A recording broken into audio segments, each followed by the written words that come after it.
Хапвам си овес с ябълка, орехов тахан и канела. Малко протеинна прах. Пробвайте, много добро. Окей, здравейте на всички. Не мога да направя нормално интро, но това е първи епизод от поредицата за моя Winter Arc. Както съм почнала с фитнеса, съм имала и много добри моменти, имала съм и много лоши моменти.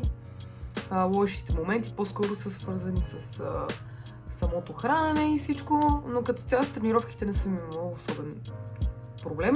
Аз винаги съм обичала да тренирам и винаги ме е кефил да ходя на фитнес. Сега, от страна на храната, била съм много слаба, била съм много изчистена с мускул, била съм и дебела, била съм всичко. В момента съм едно такова средно положение, в което съм тренирам, не изглежда, че тренирам и това не ми харесва, защото аз искам да изглеждам все едно тренирам. И затова сега ще променим това. Общо заето, плана е следния. Мисля да направя един такъв кът за 8 седмици. Не мисля да е много дълбок. Напротив, мисля да е по-лек кът, в който мога да съответно да мейнтейнвам нещата, които правя. Какво ще рече кът? От английски един вид да си намаля калориите, за да мога да вляза в калориен дефицит и съответно губа мазнини, но да си запазя мускулната маса. Как става това? Идеята е просто да ядеш по-малко, отколкото гориш. Много е просто. Много е просто. Обаче, винаги като съм го прилагала, съм имала проблеми. Тази година от март месец до, да кажем, горе-долу август бях с треньорка и всъщност тогава направих първия си истински и адекватен кът. От март месец до август, това са около 6 месеца. Аз свалих едни около 5-6 кг.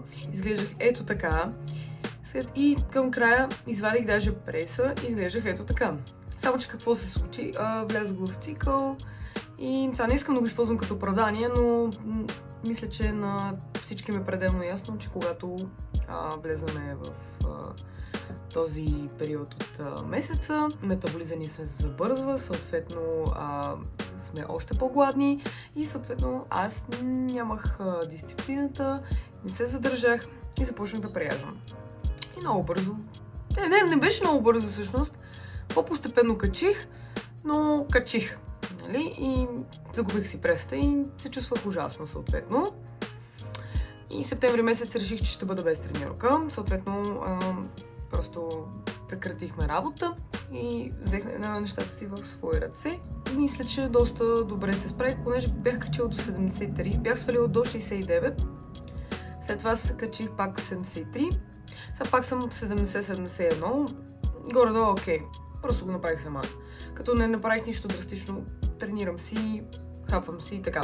Но за мен това не е идеалното тегло. Аз се чувствам най-добре между 60-65, но след с първия ми сблъсък с преяждането, малко по-трудно слизам до 65. Но както и да, това е история за друг клип. Сега искам да се фокусираме върху плана ми за целия weight loss и за цялото сваляне на тегло. Съжалявам, че използвам чуждици. И да ви горе-долу покажа какъв ми е плана. Сега, както споменах по-рано, за да влезем в калориен дефицит, вашия калориен прием трябва да е по-малко от изразходваните калории. Има два начина това да се случи. Първия е да се движите повече, а втория е да ядете по-малко. Така с помощта на калориен калкулатор аз изчислих, че калориите, които гъра в покой, са около 1500, което значи, че аз трябва да ям много по-малко от това. Но тъй като аз много обичам да ям, това няма да се случи и просто ще увелича енергийния си разход.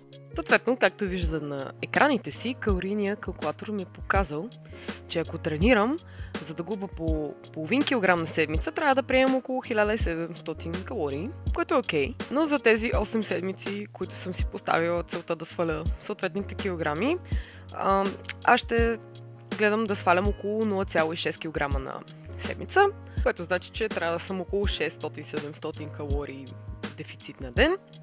И съответно дневната ми цел Горе-долу се получава около 1600 калории, което е, да кажем, окей, приемливо е, не е прекалено малко. Мисля, че е нещо, което мога да постигна.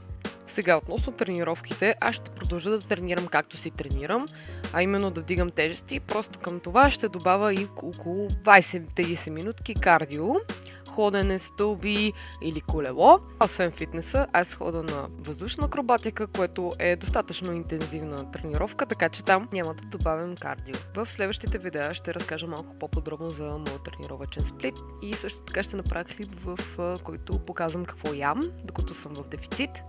Това е края на това видео, надявам се да ви е било интересно и ще се видим съвсем скоро.